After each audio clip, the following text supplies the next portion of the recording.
Hello and welcome. In this video I'll be taking a look at the latest update of DCS, which is 2.7.6.12. This was released a few days ago, so I apologise for the lateness of the video. Real life situations have got in the way, and so for that I'm sorry. So with that out of the way, let's get on with the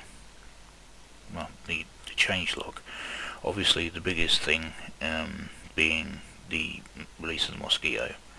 Now there will be some Mosquito videos coming up once I have some time to do them. They are in the works, so yeah, they'll be on the way. The next big thing in the DCS world sense of the update is the addition of the Jian Hongjiaji 6 Juliet Chinese strategic bomber.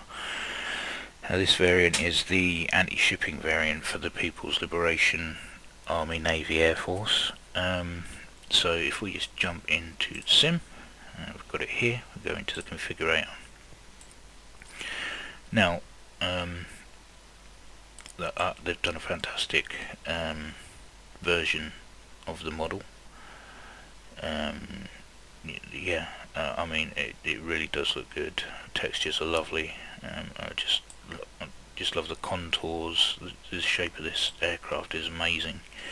Originally the Tupolev 16 Badger, the Chinese bought them and then license built them, and they're built, I believe still built now, by Jian.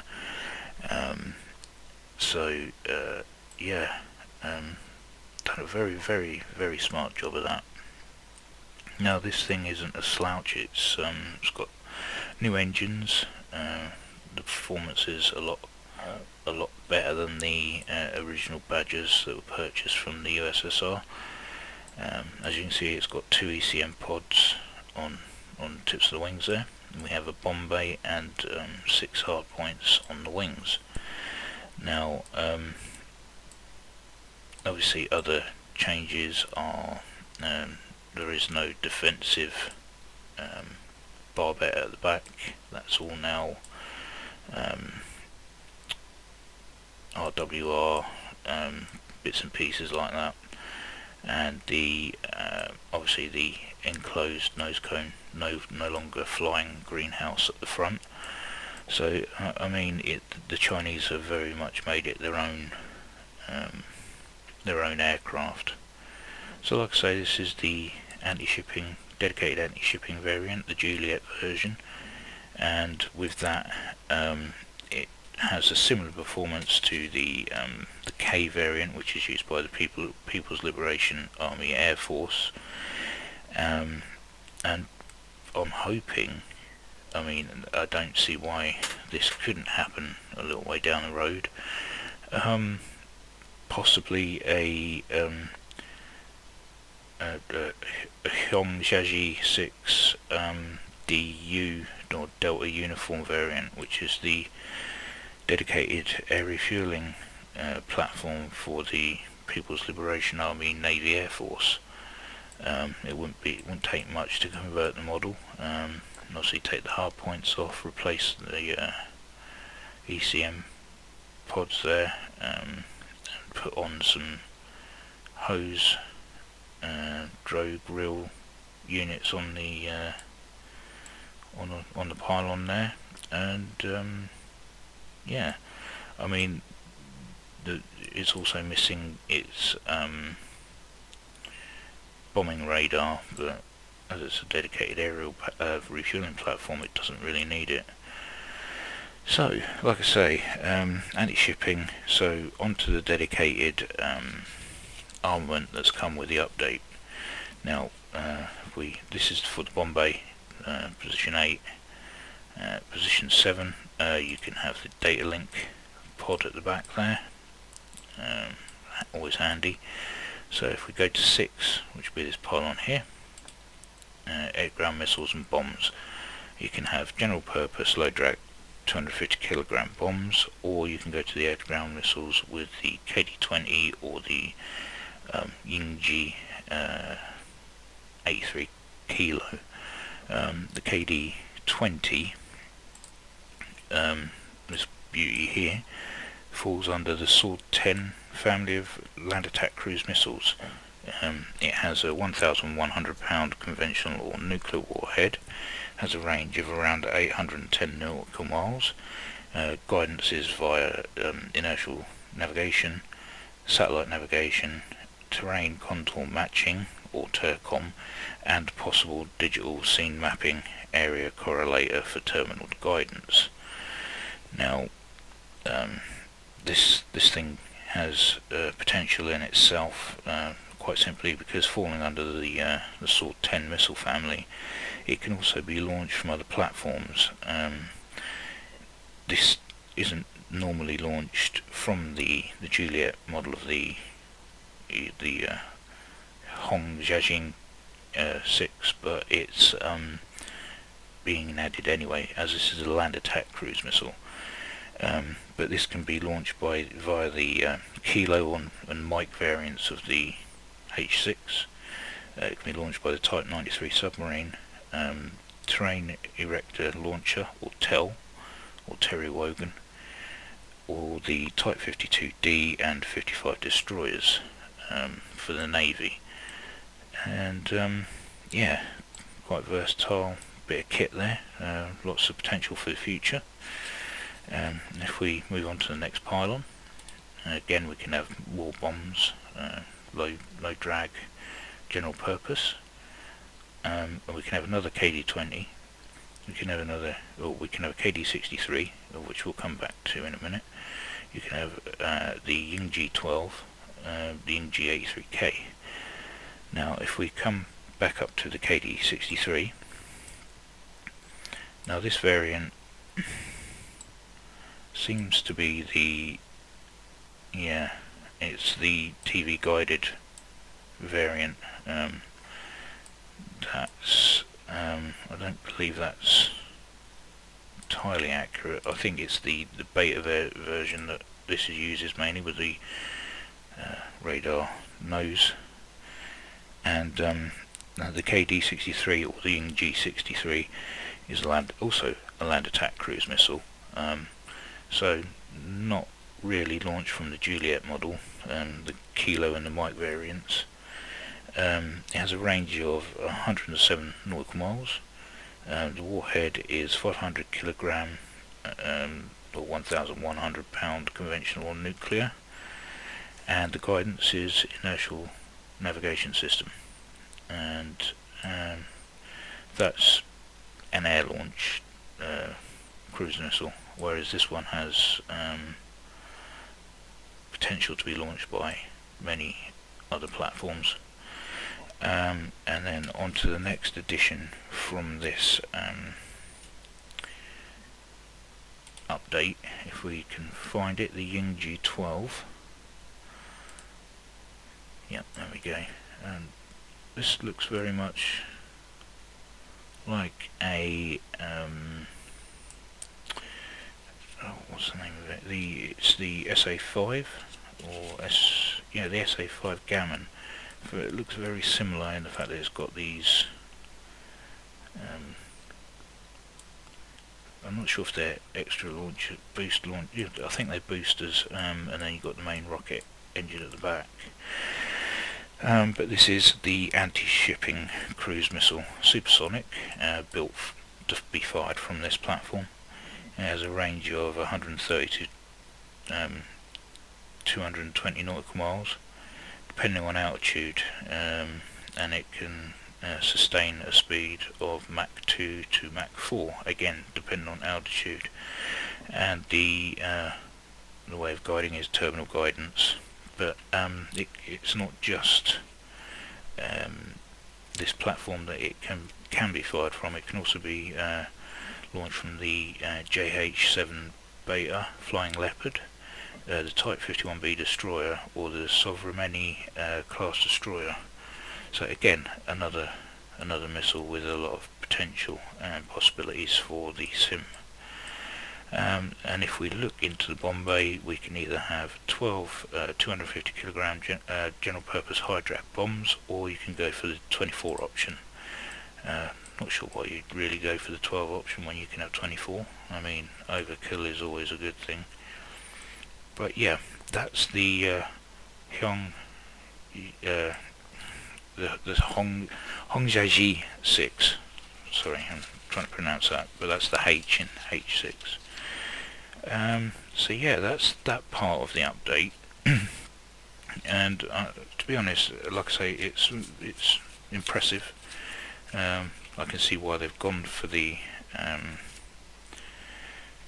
H6 Juliet, obviously being anti-shipping, and can do a lot of damage with this. And again, with the addition of the land attack cruise missiles, not completely accurate, but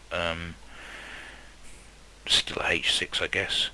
Next is the Syrian version of the SA5, or S200. So if we look at that quickly, which is just here, click on that, and this is the SA5 Gammon, or S200 Dubna. This is the launcher for it. Would be handy if it showed the missile. But the missile itself has a 470 pound high explosive fragmentation warhead with a proximity and command fusing, a range of 162 nautical miles, has a ceiling of 130,000 feet, speed Mach 4, and it comes with the square pair tracking radar and tin shield beta search radar. So if we just quickly have a look at those. So this is the square pair track radar. Obviously you can see why it's called square pair. And then if we go next, and this is the tin shield beta variant. Obviously again you can see why it's called tin shield.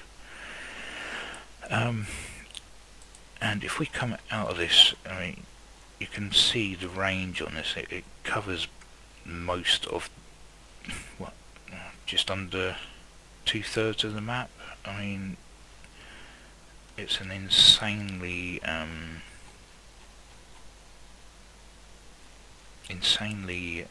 ranged weapon, and will be an interesting one to try and defeat. Now if I can just quickly pop to Kutaisi and look at the next section, which I mean, again, a lot of this stuff is coding in the background just to make the sim run better, or weapons to run how they should be, or the aircraft as such. So we'll just quickly flick through it, but there is another one I want to show. Well, actually there's a couple of others for the mission editor. So it's obviously fixed, dedicated at server crashes, so we'll go for the ones that say ME, so mission editor.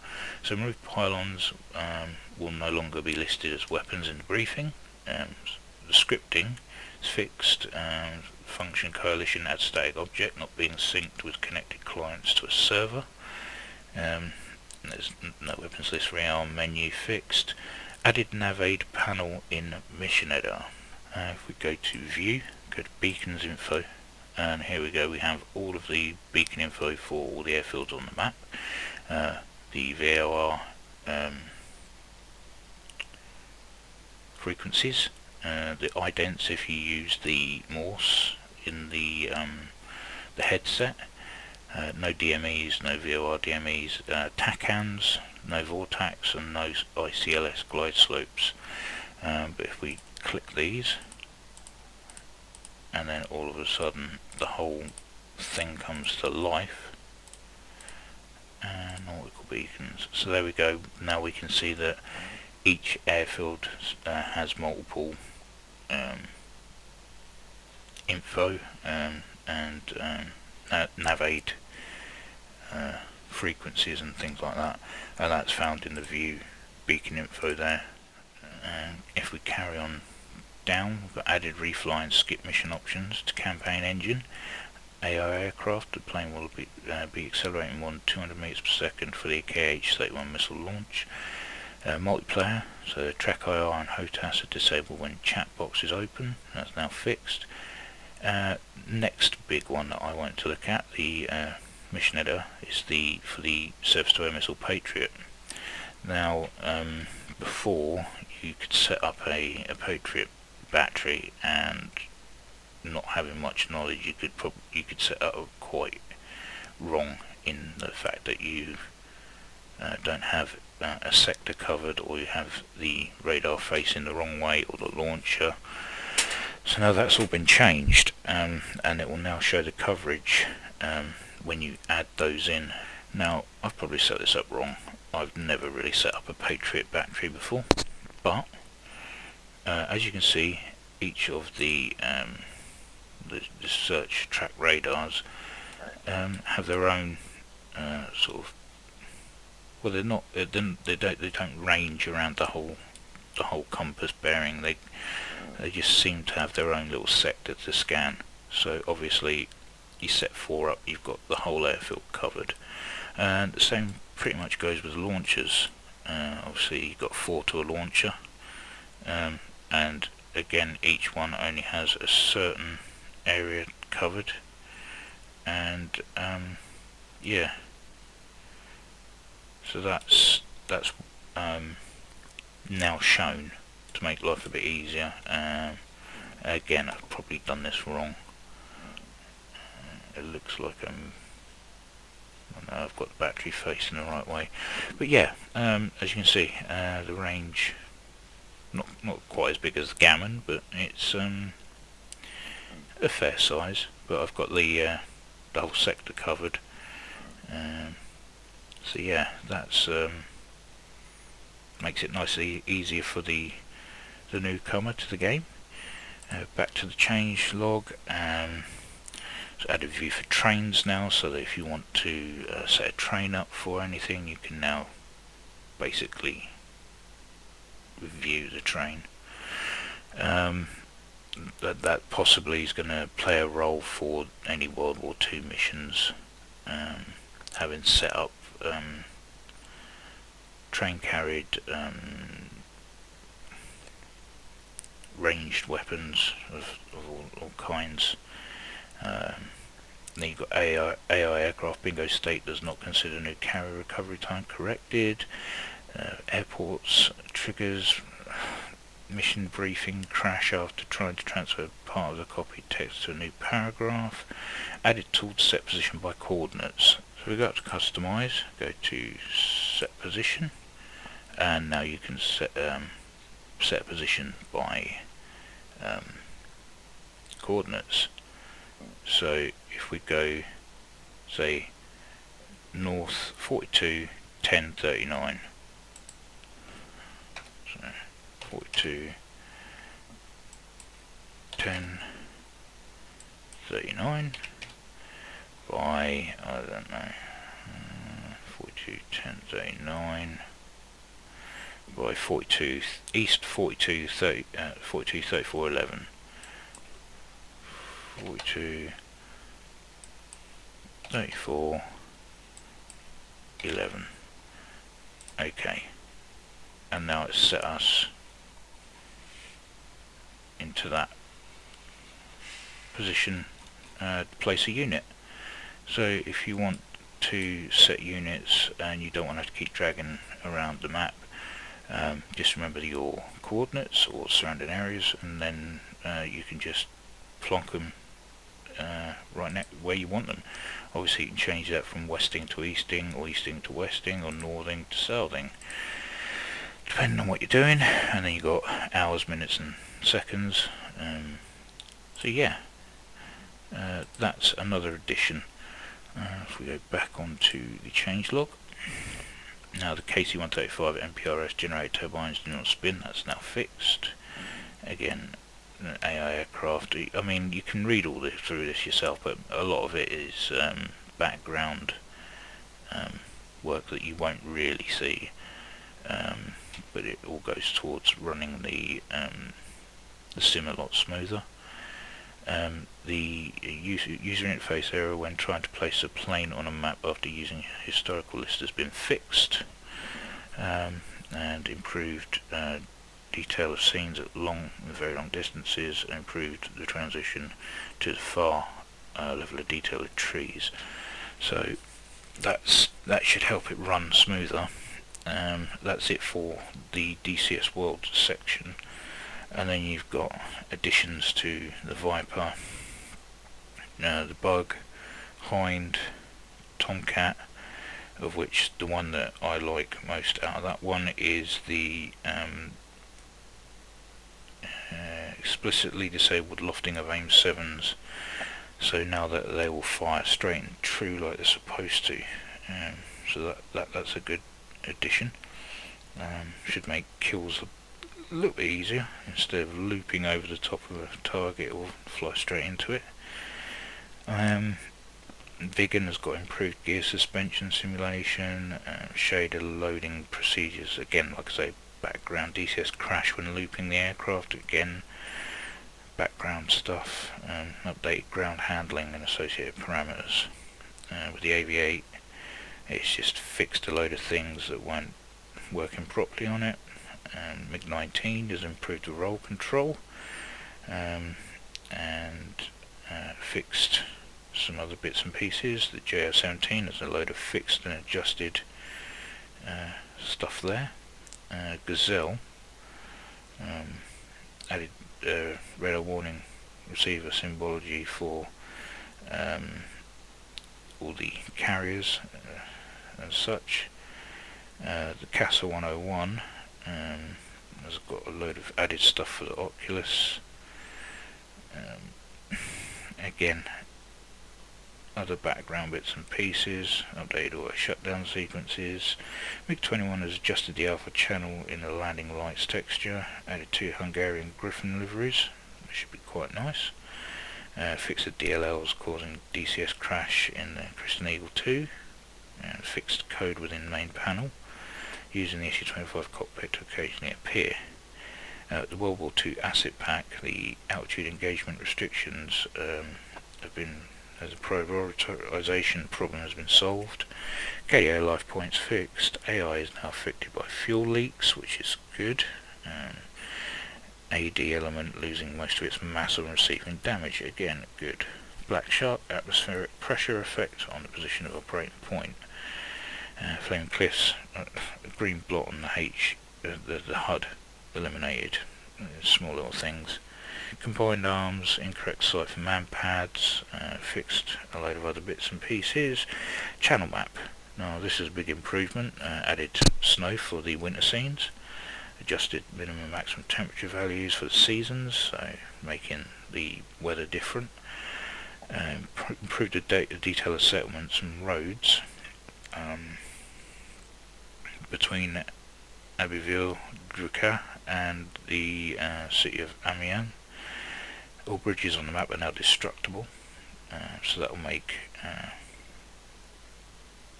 missions on that map a lot better now. Destructible unique prison complex. Added cemetery near the prison complex of Amiens. Added unique complex Citadel d'Arras. Improved long range level of details, bridges, models for far better virtual reality recognizability. Improved hangar collision models, roof collision matches, model rendering. So yeah, lots of things. Optimized tree models, so it should run smoother. And again with the Marianas, new runway is added to Anderson Northwest Field, about time, as that is a big one that was missing from the initial launch. New unique objects, the Nicker Hotel, T-Stel Newman Visitor Centre and Our Lady of Purification. That sounds a bit dodgy. Catholic Church. The vehicles can fall through bridges, that's fixed. Helipads stick out, that's fixed. Impossible to destroy fences, that's fixed. Taxiway and runway lights bug fix on all airfields. There was a point when I was flying on the Marianas, the guiding guide lights on the ends of the runways were actually travelling the wrong way. So if you were flying at night, it was a bit confusing. Vision improvements for river sea entries, 2 steep roads and terrain glitches, and then the rest is all campaigns, which I don't have any of. But like I say, that's the latest update. But there's a lot of promise and potential in some of the stuff that's been added, especially the H6 Juliet. It'd be nice if they did add the Kilo and the Mike variants for the People's Liberation Army Air Force, and also possibly a DU variant for dedicated air-to-air refueling instead of using a generic IL-76. That would be pretty cool, but we'll have to wait and see what happens. And now I'm starting to lose my voice. Fantastic. Right, I can end it there. If you've persevered, thank you. And hopefully I've not put you to sleep. I'll try and get the other videos out a bit quicker so that I'm not lagging behind everyone else, because this is ridiculous. So yeah, like I say, thank you for watching. Take care, and as always, I'll see you in the next one.